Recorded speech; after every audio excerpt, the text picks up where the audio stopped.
What is up, everybody? This is your boy AJ Trump, and I'm coming at you today with a special version of the Word According to Me.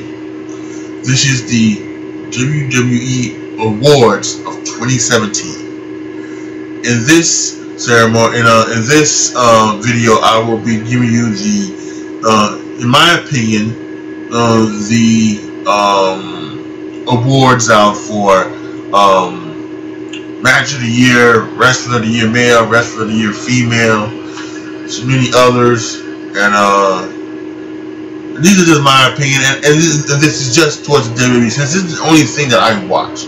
I understand that a couple guys over in New Japan, primarily Okada and Omega, they had some great matches. They are great wrestlers, and they put on a show this entire year, and they had one of the biggest rivalries of the year, which is also an award that we're going to give out in this video.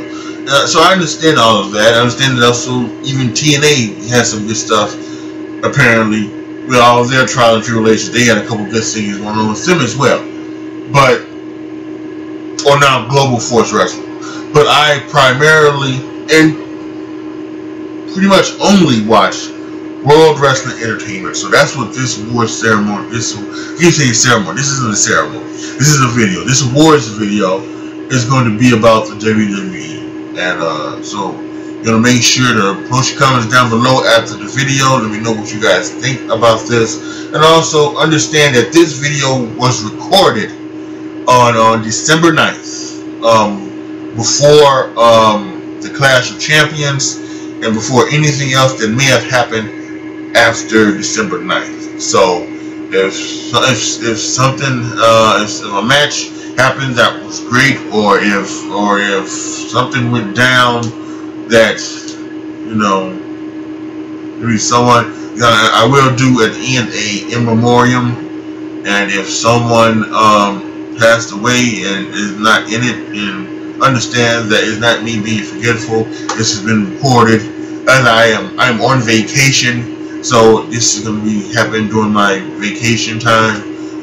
This is recorded before then, so it's not meant in any malice or anything. Okay, so with that being said, let's get down to the big one, right? So let's start off with Surprise of the Year. The nominees are Jinder winning the title from Randy Orton.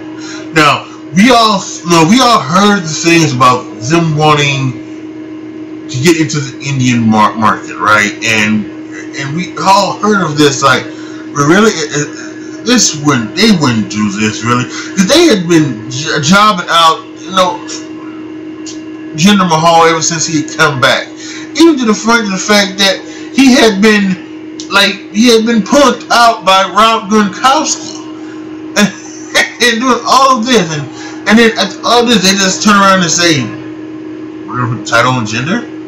Really? You kidding me? So that was definitely a surprise. How about the Raw Under Siege? That was kind of crazy because we just had the whole Hell in a Cell thing, right? So even though we knew we were coming up on Survivor Series and they were doing the Raw vs. SmackDown thing again, but to just have Raw go under siege like they did, it was incredible. It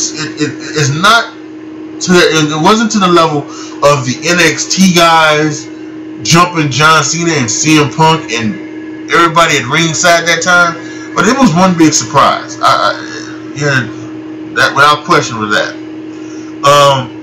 How about the Hardy Boys making their return at WrestleMania?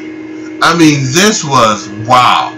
I mean, you just didn't expect it, and then especially when they did, and the way they had it set up, they had it set up perfect.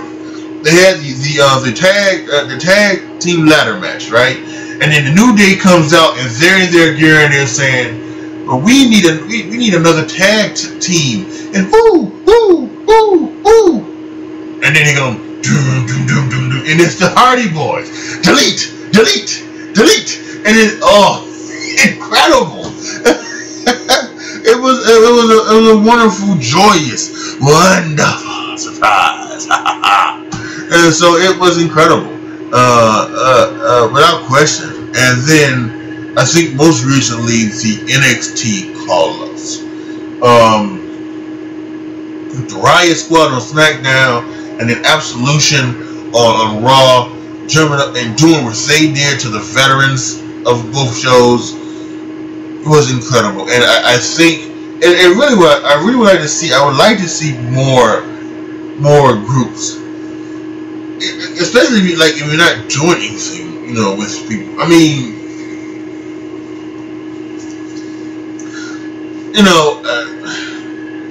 let's, for instance, right?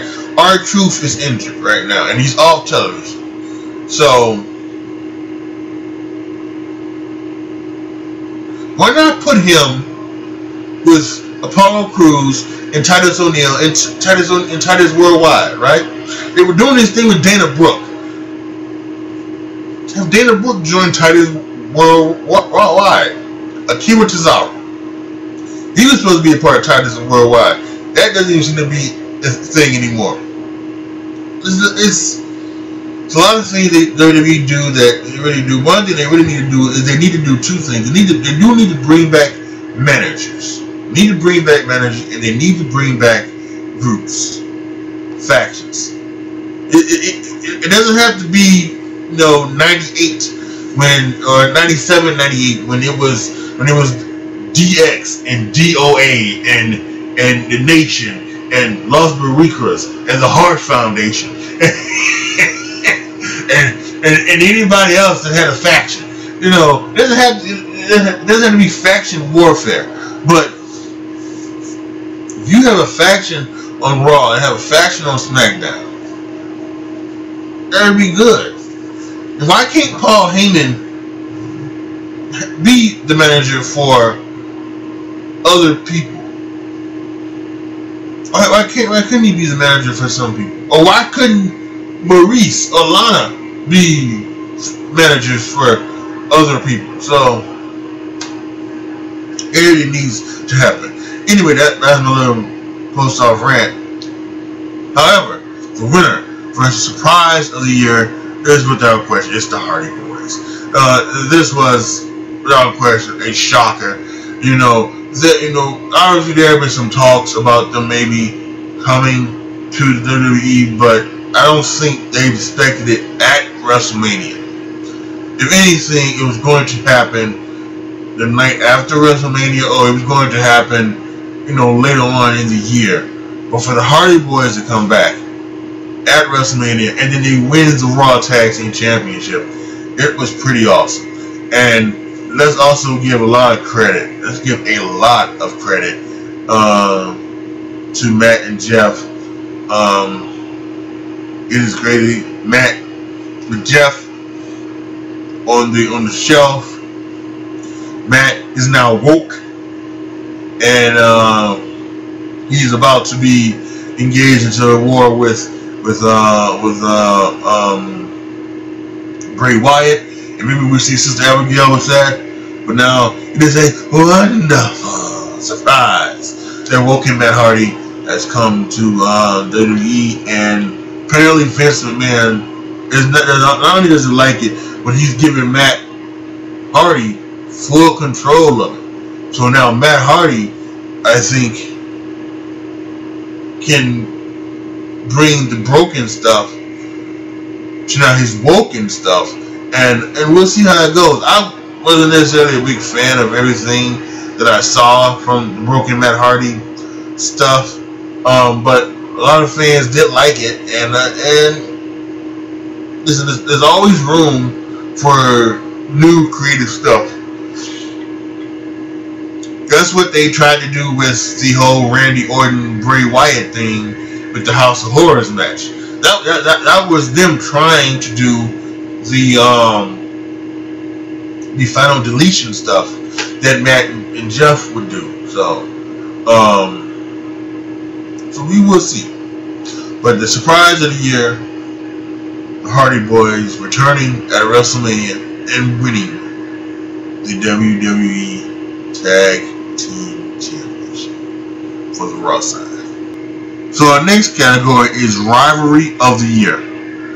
And what this entails is a rivalry between superstars, a faction, whatever.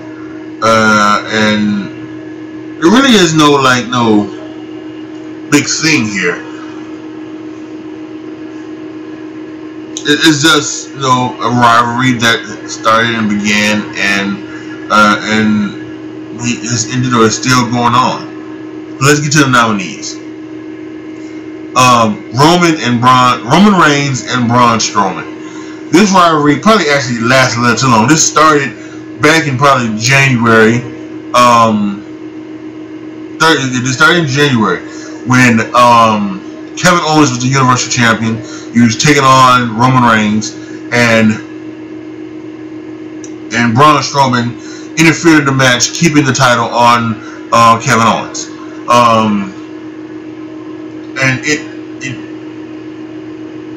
actually, the rivalry was still going on even went up to this past October, something like that, when they faced off in a steel cage match. So this was still going on, and the thing, for the most part, Roman Reigns got the first win back at Fastlane in February. He had the first win, but he hadn't beat Braun Strowman since. This rivalry was one-sided. Now Roman Reigns did try to kill Braun Strowman in their ambulance match, right? That was what it was. It was the ambulance match, right?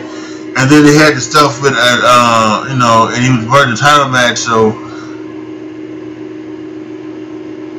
and then even going down to the TLC match with but Roman got sick. But this rivalry, I think this rivalry, it did go on too long. Now Braun Strowman is now a face, which is good, and I don't know if they're gonna turn or if they ever will turn Roman Reigns heel. They're not gonna learn from their mistakes, at least when it comes to people that they really care about. It seems like that I will say that I'm not sure if this was the plan all along for Jason Jordan, was for him to, kind of be such a white meat babyface that he would, that the fans would turn on him, and then he would, turn heel kind of naturally, or if they thought maybe it would work out, and then once they saw the fans turning on him, they decided to slowly kind of turn him, just kind of slow burn turn over heel. So we'll see, but they, I was certain they were going to learn from their mistake with John Cena, and they were going to turn Roman Reigns heel, and they have not. So, but that's okay. At this point, it doesn't matter, because Roman Reigns has come to that point to where he has that John Cena kind of thing about him, where the fans are not booing him because they say he is. They are booing him because they're booing him because they feel obligated to do so. That's the cool thing. The cool thing is to boo Roman Reigns and anything like that, and then make excuses. Well, he doesn't know how to work. He doesn't know how to do this or do that. No, I say that I say this about Roman. He is. There are occasions when he doesn't. He doesn't make people better, and he kind of should. That is kind of what you would like when your top guy to do. Your top guy to make the guy he's in the ring with better.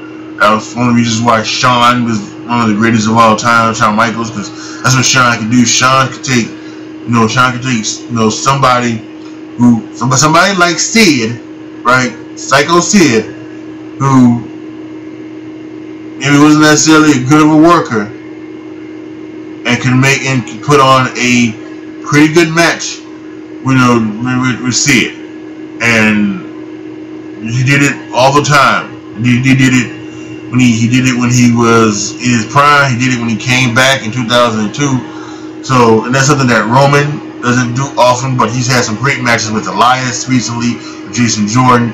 So, you know, he is a damn good worker. And so anybody who says that he isn't is foolish and stupid.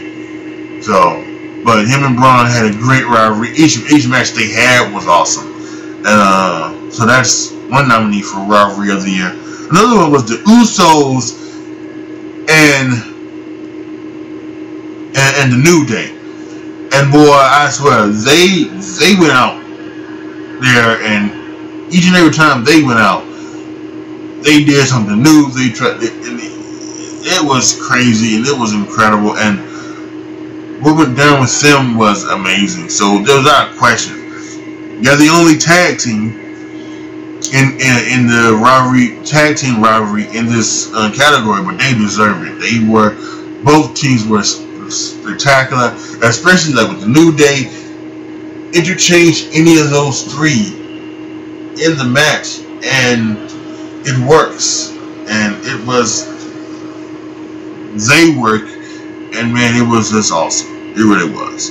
How about the recent rivalry of Kevin Owens versus Shane McMahon?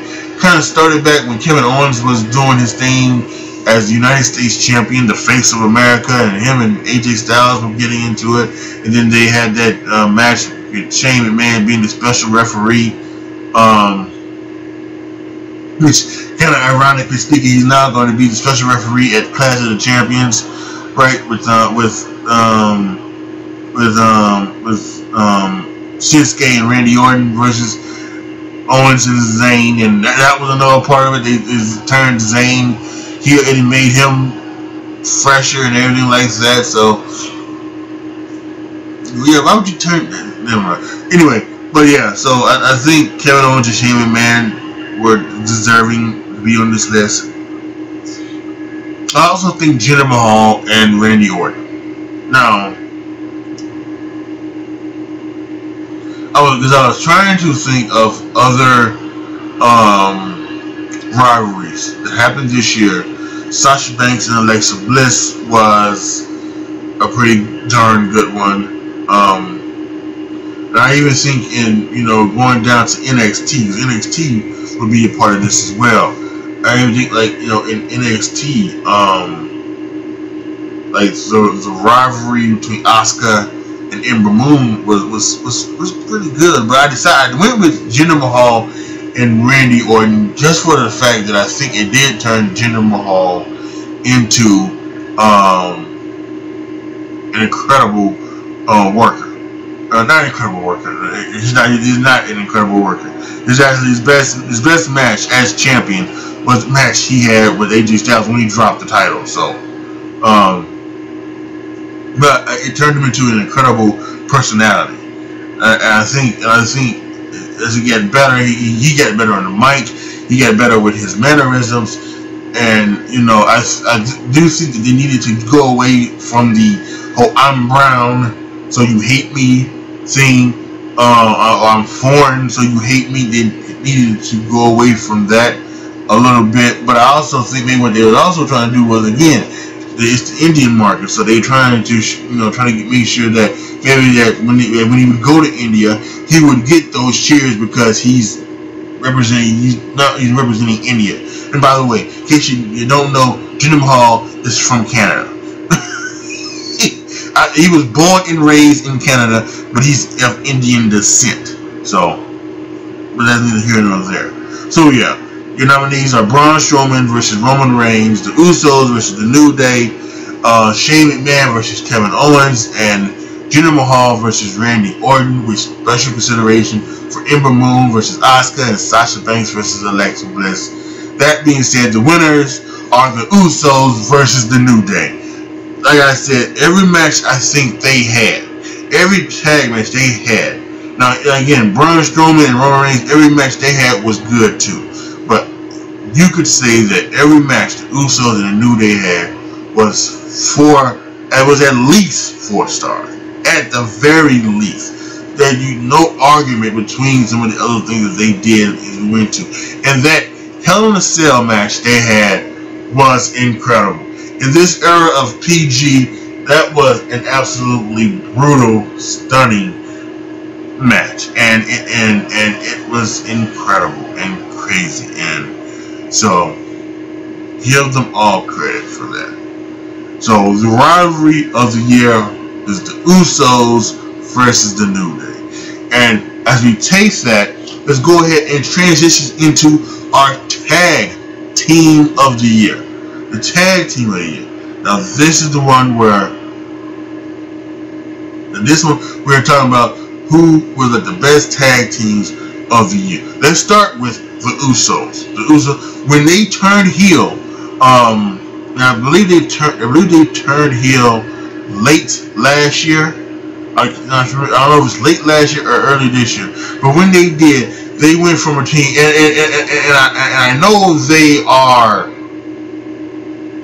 kind of have this thing, the day one-ish. I think what that's about is they would say that they just wasn't good from their heel turn. They've been good since day one.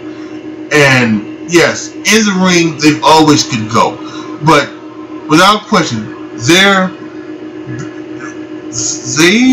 were a little stale. They were a little stale as a face team.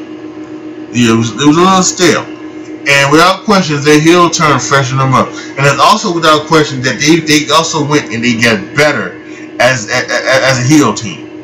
They went and they got better, and everything they were doing was better. Everything about it, they just got better, and there's no questioning that. And I know that I have no doubt that they stepped their game up, and they deserve to be nominated for Tag Team of the Year.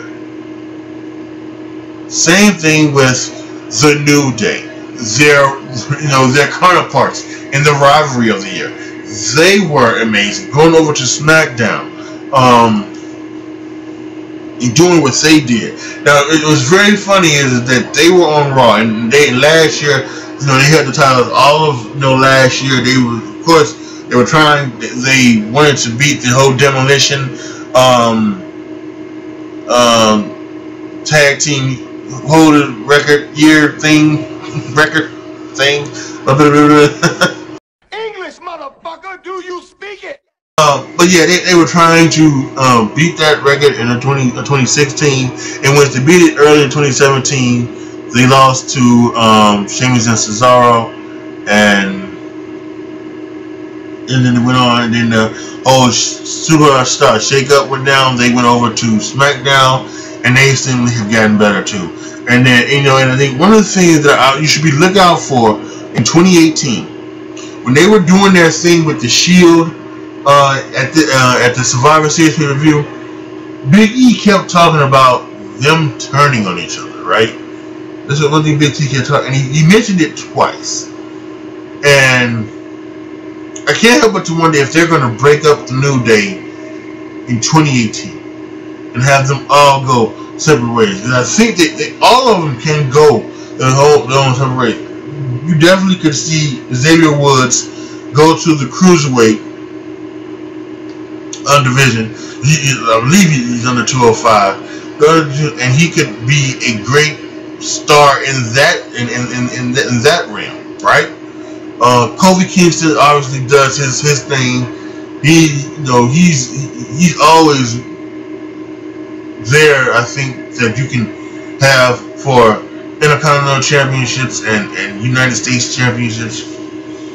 And I definitely think Big E was NXT champion. I definitely think Big E can be Universal champion, and he should definitely be a star for the or a contender for the World Heavyweight Championship, the WWE Championship.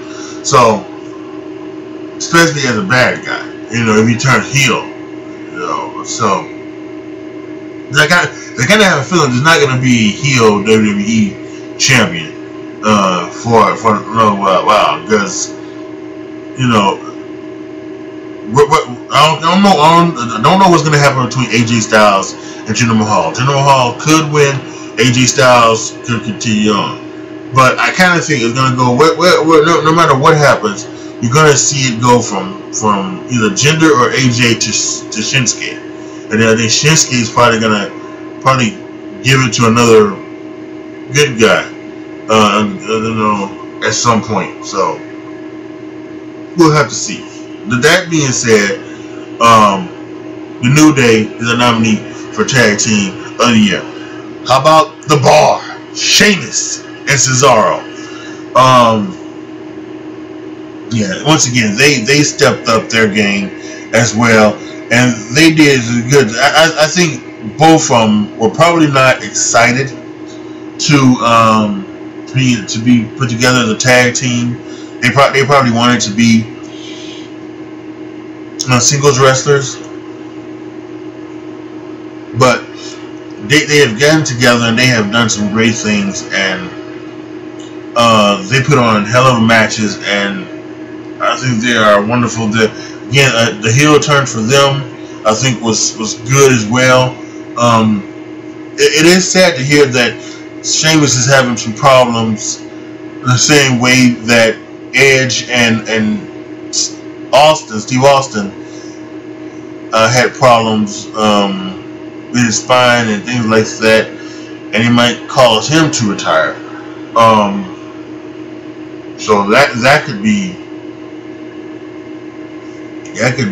a shame. But Sheamus Sheamus has a movie career going for him as well. So if he needs to retire, he can certainly go on.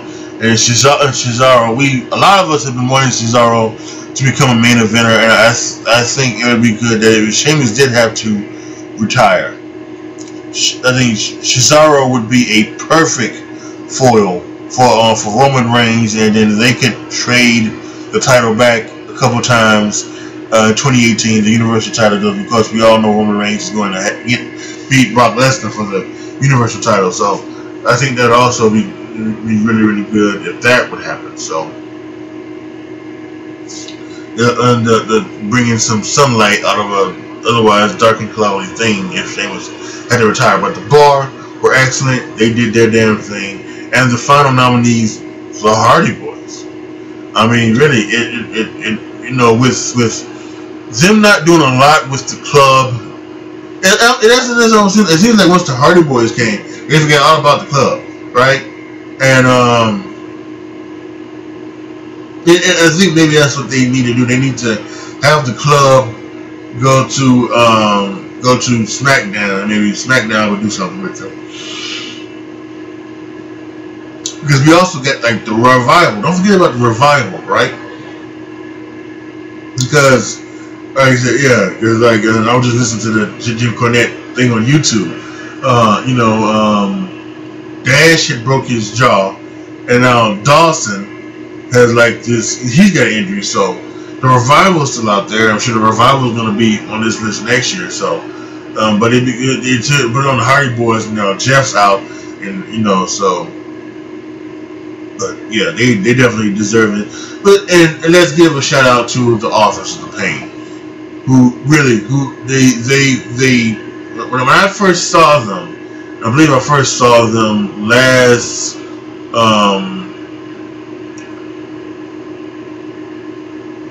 was it last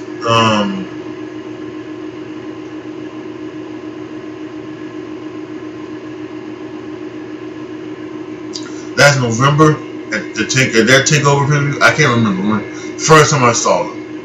But you want to talk about somebody who also could be like say they were incredible, man. They really were. You've gotten a lot better. They can do their thing. Maybe it was working with the folks at DIY, the guys Johnny Gargano and Tommaso Ciampa.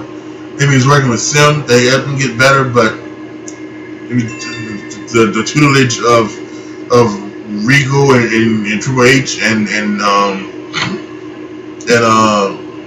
Paul Ellering, whoever it was, They really have gotten better, and I would think after WrestleMania you're gonna see those guys on one of these shows. So that is definitely something to think about. So, but again, the nominees: the Usos, The Bar, The New Day, and the Hardy Boys. With the winners being, I think without question, the Usos. The Usos have been the best tag team this year. There's no ifs, ands, or buts about that. What they've done were incredible, and like I said, they are sort of right when they say that they've been good since day one. But without question, the heel turn has turned them from good to great, and now they are actually back to being faces. But they're going to keep this thing about them, and I think they're going to continue to be pretty damn good in the tag team division. So that's pretty good for the Usos. Our next category is the most improved wrestler. There could be a lot of nominees in this category for most improved wrestler or wrestlers, but I definitely think, as I was just talking about, the Authors of Pain are nominee. From what I remember seeing last year to what I've seen this year, they have been incredible, man. And it has just been amazing to see them out there in the ring do what they do, and they put on some great matches, some great stuff, and it's just been incredible. So shout out to the Authors of Pain. How about the Big Show? The Big Show he went once again, it's one of those things where, man, several years ago when Mark Henry seemingly went from being a lot of people out there thought that Mark Henry had gotten better, and they thought maybe it was a shame that he got better as he started to get older. His career started to rain down, and that's what it seemed like here for the Big Show. It seems such a shame that Big Show lost all of that weight. Big Show lost all of that weight when his career is coming down to the Rhine, before he get abs, get all this stuff, and it happens. And don't forget, he got into that great shape because he was thinking just rumors, and I remember the rumors that it was going to be him and Shaq at WrestleMania, right? And this was going to be his last WrestleMania, his big last hurrah out, before he would retire from the WWE. And of course, it did not happen. But he went and he got slim, and he got all of that, and it was just incredible to see him get like that. And then when he came back, he started to the match he had with Big Cass was not good, but the matches he had, with Braun Strowman, they had 3 matches, right? Yeah, 3 matches, including the match where the ring broke, the steel cage match. All those are great matches, and it almost seems like it's a shame, but I really do think that him losing the weight helped him out in the ring, and so that's why he's a nominee for most improved wrestler. Again, the Usos. I mentioned it before, I'll say it again really quick. When they turned heel, they got better, and I think there's no question about that. They got better. How about Naomi? She got injured last year. She came back, became a face again, and she won the SmackDown Women's title. Then she got injured once again and had to lose it. But then she's come back, and she was. I I actually think she may have been the longest women's champion this year out of everybody. Everybody who held on Raw or SmackDown, she was the longest reigning one. So, good for her, and she really has improved in the ring. She has, you know, she's got a great finishing move, the Feel the Glow tap out, submission, vertical submission, excuse me, and she got some other moves I think are great as well. So. Shout out to Naomi, who really she improved in the ring as well. Braun Strowman, I mean that guy, from what he went to, right? He went from this big guy who just seemingly was just there to just, you know, beat up on folks for Bray Wyatt. For that, and then he really did get good, and he's so big and he's so athletic, and right now, and he is what I think. I really do think if you know, I think he is what Vince originally wanted with the Big Show. When he signed the Big Show from WCW, I'm thinking that's what he thought he was gonna get with Braun Strowman. Because, you know, the Big Show had some other problems, and, you know, not only like trying to keep his weight off and things like that, but kind of he got there and kind of saw his stuff didn't stink, because he was his first night in the business. He beat Hulk Hogan, the biggest star in the business, for the title. So yeah, but so I think Braun Strowman really improves. He's a great worker, and so yeah, I think you have to put him on his list, and I think you definitely have to put and I'll say this right now, I won't sugarcoat it. I think the winner of the most improved wrestler is Carmella, and the reason why I said she is the most improved wrestler because when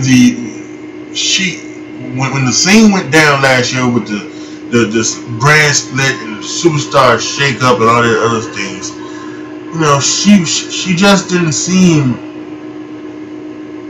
there. And there are some times where she still doesn't seem like she's there, like she doesn't know exactly what she's doing. It's still there at times, but for the most part, from the time from when she came to the big ups last year. To the big ups, to the big leagues last year from NXT to where she's at now, holding the Money in the Bank contract. I think that there is without question, she is like the most improved wrestler. She is improved on the ring, on the mic. She improved in the ring. She had this. You know, I was so scared that when they did the whole thing with the Money in the Bank. And they, and they kind of catered to. It seems like, again, I don't know if this was a shoot or not, but it does seem like it was a shoot, and that they fell into the pressure of, you know, taking away the Money in the Bank from Carmella because James Ellsworth got it. You know, I'm just so glad that she has it. She's still keeping it. She deserves it. And it's kind of funny. She hasn't even been in the ring that much since she's gotten it, right? She's been around. She's been on television, you know, things like that. But she hasn't necessarily done very much inside the ring since she's won. So, but I definitely get the feeling that it's gonna happen soon. We've got Clash of Champions coming up. The Lumberjack match, right? I would not be surprised if she does the Seth Rollins thing, and you know the Riot Squad has beaten up everybody. The Riot Squad has been over there. They're beating up all the Lumberjacks. The Riot Squad is beating up Natalya. The Riot Squad is beating up Charlotte. She jumps in. She cashes in the championship. She cashes in the Money in the Bank. She does the Seth Rollins thing. She super kicks one of those other guys. She pins him. She wins the title. Or she jumps him after the match. The winner wins the title. If not that, I think she may hold it to WrestleMania. I really do. She may hold it until WrestleMania. But she is definitely deserving of the Most Improved Wrestler award from me. It goes to Carmella. So, we're down to our final three. Wrestler of the Year male, Wrestler of the Year female, and Match of the Year. So let's go to Wrestler of the Year female. The nominees are Alexa Bliss. I've said this and I've said this time and time again. You know, she seems she is just a natural babyface. I have no idea why they don't have her as one. The heel feels her heel persona feels forced. It doesn't look right on her being 5 feet. They can talk about the 5 feet of Fury, you know, but that that could be her. That's a great stand for a babyface. You know, her reactions are babyface. Everything she does. So she has some great heel mannerisms without question.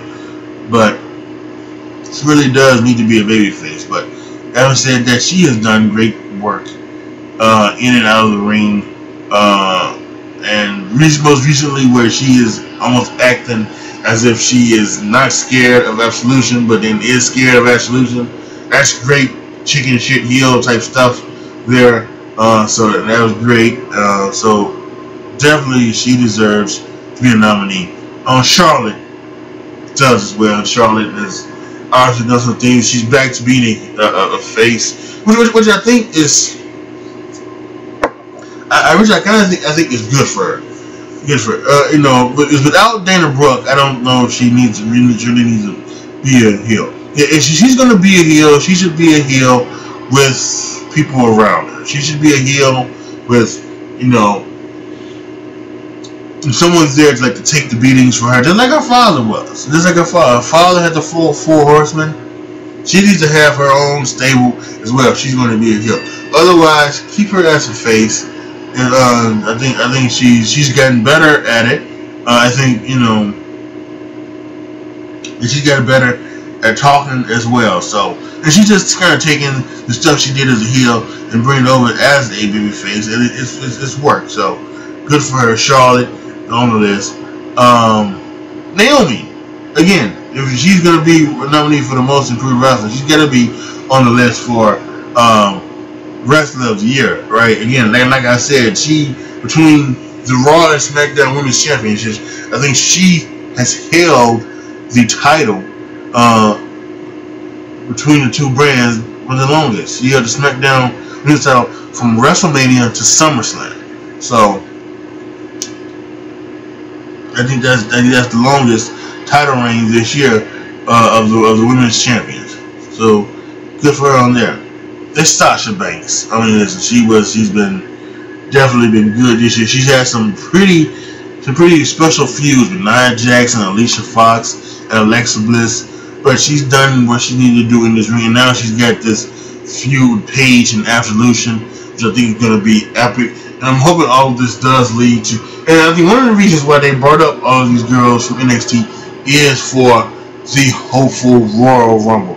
Hopefully let's have a female Royal Rumble. Female Royal Rumble. I want to see this. So I'm hoping that's one reason why they did bring up all of these NXT women and bring back Paige. Is for the female woman Royal Rumble. And it's gonna be also funny to see what happens with Absolution and Asuka, who's also on the list of Wrestler of the Year. Because if Asuka is, you know, they've 2 weeks now going out there and attacked other women, but when they don't attack Asuka, I'm wondering, are they waiting for the beatdown on Asuka, or will we find out that actually Asuka has Absolution in their back pocket? and they are going to be working together. That's something I can't wait to see what happens with that. But yeah, and Asuka, what she's done down there, her last women's standing match with Nikki Cross. Apparently it was electric. The matches with Ember Moon for the title was pretty good as well. Now she's come up and she's on, she had the shoulder injury, and she had to relinquish the title, but now she is in Raw and SmackDown now. So now she's on Raw now.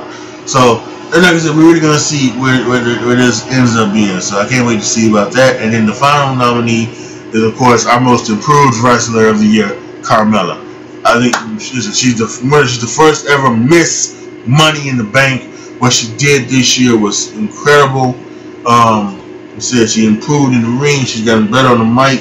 Stuff she has done has just been great, and I cannot wait for her to be SmackDown Women's Champion. I cannot wait for her to be even a more important part of this division. This is going to be something. I think what it could be even better is if they would have her win the Women's Royal Rumble, have her go on to WrestleMania and face someone like Charlotte for the title. Excuse me. And then they would have her, and then she would have two opportunities, and then she would lose her Royal Rumble opportunity, but then cash in her Money in the Bank and then win with the Money in the Bank. That would be awesome. I think that would be a cool thing to see. But the winner, a female wrestler of the year, does go to Alexa Bliss. I think she's done incredible work in and out of the ring.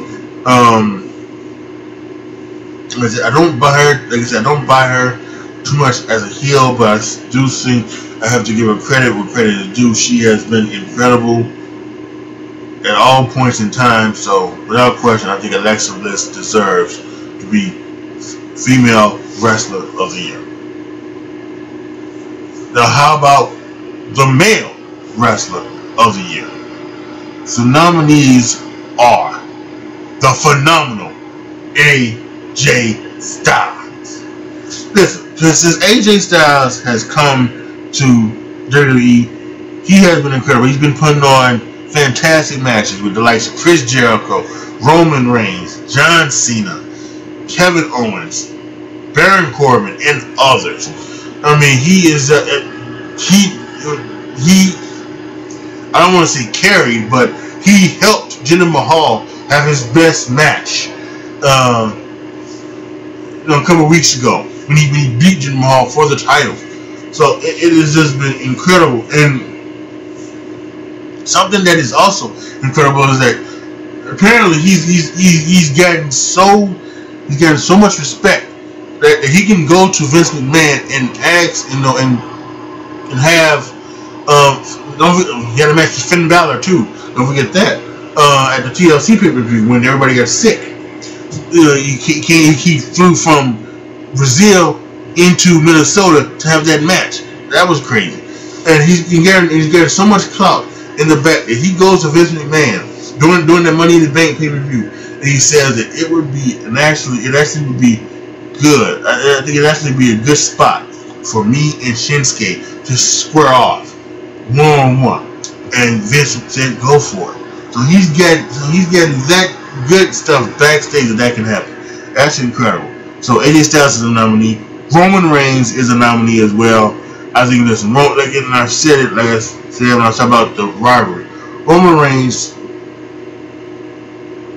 does great stuff in the ring, and I think without question, he is the face of the company. As long as he doesn't take Adderall again, he's going to be the face of this company. If he takes Adderall again, then he'll never be champion again, and everybody will get their run. I'm sure that's what everybody wants. It's not for him to never get the opportunity to be champion again, but he more than deserves it. And I cannot wait for his title reign next year. What I would rather him see is him get the title, and then it's him get the WWE championship. I asked him before this whole Shield thing happened. I wanted him to actually get put over on SmackDown on the next Superstar Shakeup, and then him get the WWE Championship. But him having the Universal title will be good enough for now. But yes, Roman Reigns is a nominee for Wrestler of the Year male. Another one is, of course, the guy who had this rivalry, who was a nominee for Rivalry of the Year, Braun Strowman. You gotta give him Braun Strowman credit. Braun Strowman has just he's been sick, and he got the better of that rivalry with Roman Reigns. That without question. Roman Reigns won one match. Braun Strowman has won every other match since. So I don't think there's any question about it that Braun Strowman is part of the rest of the year. Big guy, athletic, everything, just kept up and everything like that. He's had great matches all year round. So without question, he's a nominee for Wrestler of the Year. How about The Miz? Since 2016, The Miz has just been incredible. He may be the best wrestler the past 2 years, and some people think it's because he had his wife with him. His wife's with him now on the road. Although not now because she's pregnant, but he's had his wife with him, and it's not just because his wife can his wife would cheat for him. I'm not talking about that like in the kayfabe sense, but in the sense of real life that his wife, the woman he loves so much, is there at ringside, and that has helped him out become a better and improved wrestler in somehow, form, or fashion. I don't know if that's actually the case or not, but that's what some people might actually think. But he is incredible. He is an extremely talented worker. And his promos have been incredible, especially his shoot promos against Daniel Bryan, against Enzo Amore, against Cena and Roman and all those guys. He's been damn good. He's always been good on the mic, but he's been wasn't that good in the ring, but maybe at average at best. But he's more than average. He's above average. He's definitely great in that ring. And the final nominee, Kevin Owens. Gotta give Kevin Owens credit too. Kevin Owens has been pretty phenomenal in the ring, and matches with Chris Jericho. The Rumble match with Roman, stuff he's done since with Randy Orton and everything like that. He's a darn good worker, and and him and Shane, they did what they needed to do at Hell in a Cell. So without question, I think Kevin Owens deserves the nominee. So those are the nominees for Wrestler of the Year male. The winner, the phenomenal AJ Styles. I don't think there's been a question that he deserves this award, and it's going to be great to see. This is another one where you kind of wish he would have come earlier. And I understand there was some loyalty to TNA that he had, and that's well and good. Just like Sting had loyalty to WCW. But I also think at some point, maybe, just maybe, you need to say to yourself, you know what? I need to go see if I can hang with the big boys. I need to go see if I can be a top guy there. And I think Sting would have been without question. I think AJ Styles would have been. If AJ Styles is, even if it wasn't, 10 years ago, like he said on Stone Cold's podcast that if he would have come when the WCW was bought. He was there in WCW when they were bought. He was, I think he may have been part of the cruiserweight division then or whatever. But he said that if he would come when WCW was bought, that he might not have made it. He needed to go around and find his way and then go to TNA and become there. But even if it was just 5 years ago, 2012, when he was a little bit younger, I believe he's over 40. I'm not sure, but I'm sure he's not over 40. He's close to it. So 5 years ago, you're in your mid 30s. Even so, that's what could have been done. But I guess you really, you can't see it. So, but yeah, AJ Styles, Wrestler of the Year. And now for the big award. The big award, the Match of the Year. There were many great matches this year. But for me, there were only 4 5-star matches in this year of 2017. And those are the 4 nominees for Match of the Year. Back in January, at the Royal Rumble, AJ Styles versus John Cena. Now I know there are many out there who do not like this match. And they don't like this match because John Cena tied Ric Flair's record of 16 World Heavyweight Championships. And I would tell them to get over yourself. And get over your hatred of John Cena. Because this match was an absolute extreme classic without question. Like JBL said, I didn't realize until JBL said this, that AJ Styles and John Cena had a match in this era where they did not one time leave that ring. They did not fight on the floor, go to the outside, throw somebody into the stairs, the wheelbarrow, do something on the table. They stayed within the confines of that ring for 20-25 some odd minutes and put on an absolute classic. I don't care if John Cena won the title or not. You give that credit where credit is due. It is deserving. It is a 5-star classic. Without question, one of the greatest matches in Royal Rumble history. John Cena versus AJ Styles, #1 nominee Match of the Year. Match 2. Pete Dunne, Tyler Bate for the United Kingdom Championship at NXT TakeOver Chicago. This was some hard-hitting, revolutionizing stuff. This was incredible. Some of the things that these two put on was amazing. They had the Chicago crowd, which is always a great crowd, going crazy for them. Man, it was just exciting to watch. I am glad that they have decided to have the UK Championship now be a part of NXT. And so this is wonderful.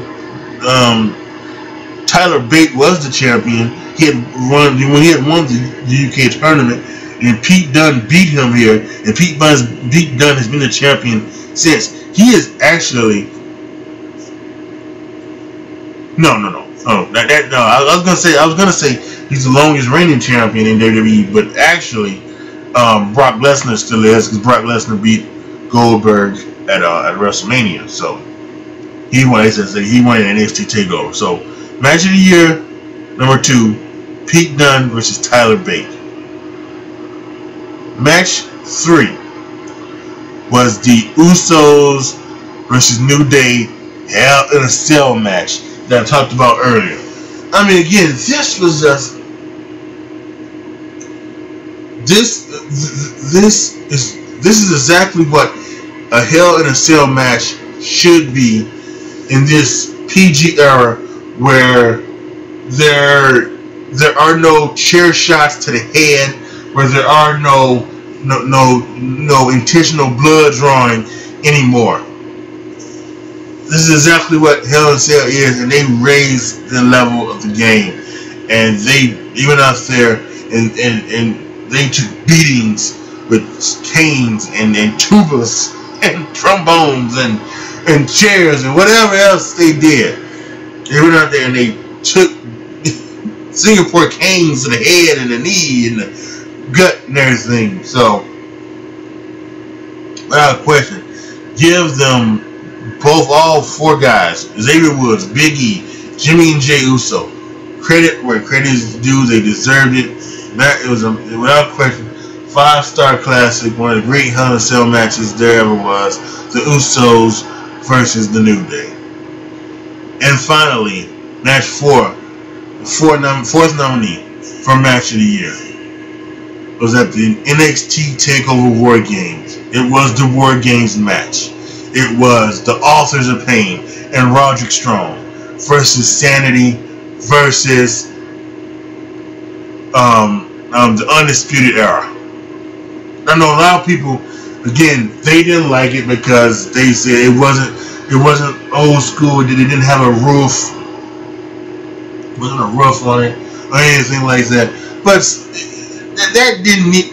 This match showed you that it didn't need a roof. It actually was better without it. I love the theory that if you climb out of the cage, you and your team are disqualified.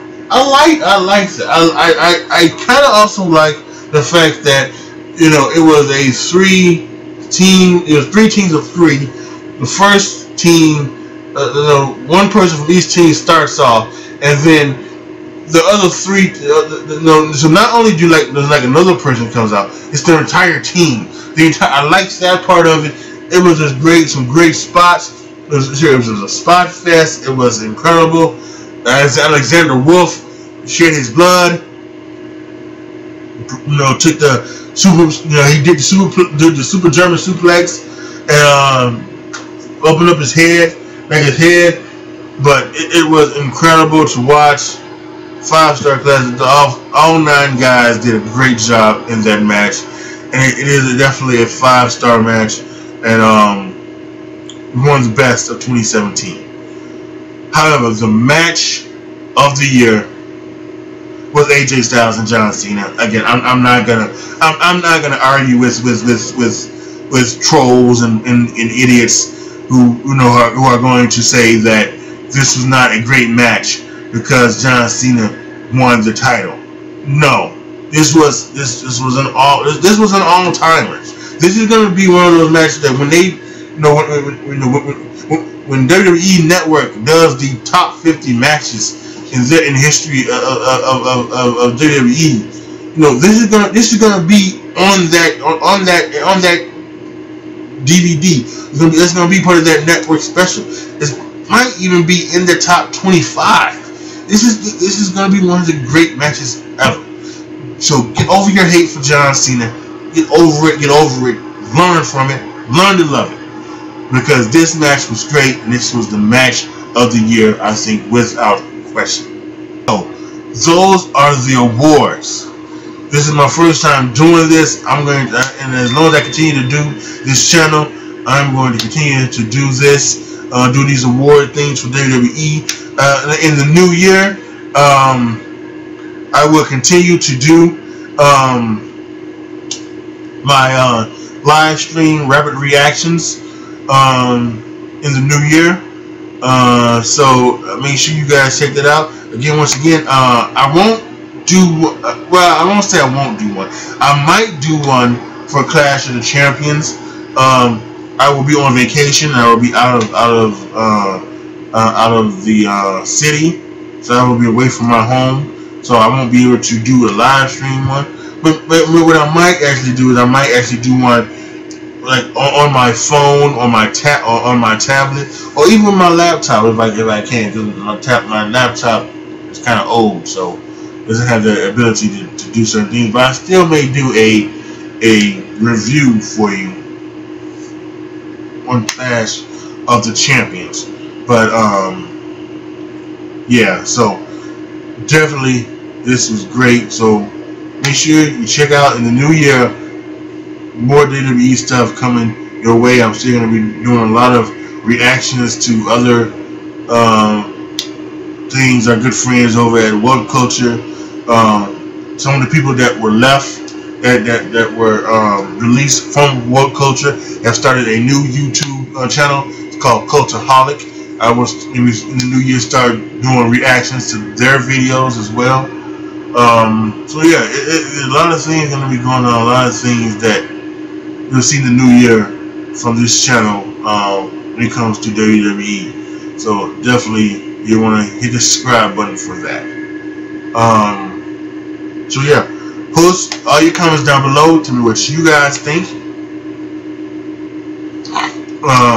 Tell me what you guys think of the awards, and if you guys have any disagreements or anything like that, let me know. If there's any matches, any rivalries, any wrestlers you think I missed who should have, or at least should have been nominated, please let me know.